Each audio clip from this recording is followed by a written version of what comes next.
ओम शांति। आज 29/8/24 प्रातः मुरली। ओम शांति। बाप दादा मधुबन।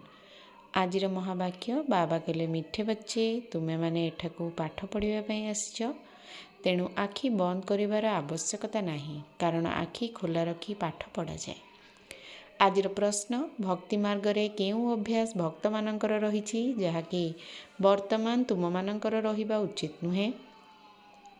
उत्तर, भक्ति मार्ग रे कौनसी ना कौनसी देवतांकर मूर्ति निकट को जाई किछि ना किछि मागी थांती। सेमानंक भितरे मागिबार ही अभ्यास होई जाए। लक्ष्मी निकट को जाई धन मागी थांती, किंतु किछि भी मिली न थाए। एबे तुम मानंक भितरे सेही अभ्यास नाही, कारण तुमे माने बाबांकर संपत्तिर अधिकारी हट। तुमे पिला माने केवल विचित्र बाबा अर्थात शिव बाबा को सर्वदा देखुथाओ। एथिरे ही तुमर अविनाशी रोजगार जमा हेब। धारणा पाई मुख्य सार, बाबा जो ज्ञानर श्रृंगार करुछंती ताकु स्थायी रखिबार पुरुषार्थ करिबाकु हेब। मायार धूली द्वारा ज्ञानर श्रृंगार को खराब करिबा उचित नुहे।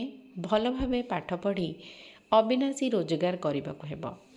एही चित्र अर्थात देहधारी ब्रह्मा बाबा को सम्मुखरे देखुथिले मध्य बुद्धि रे विचित्र बाबा को मने पकाइबाकु हेब।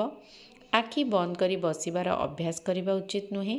बेहद्र बाबा को किछि भी मागिबा उचित नुहे।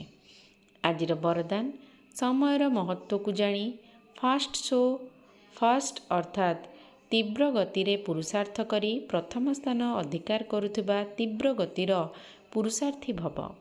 बाबांकर अव्यक्त पाठ आरंभ हेबा परे ज्ञान रे आसीथिबा आत्मा मानंकु शेष समय रे आसीथिले मध्य तीव्र गति रे पुरुषार्थ करी प्रथम स्थान अधिकार करिबार वरदान मिलिछि। तेणु समयर महत्व को जानी मिलिथिबा वरदान को स्वरूप रे आण। एही अव्यक्त पालना सहजरे शक्तिशाली करिबा वाला अटे।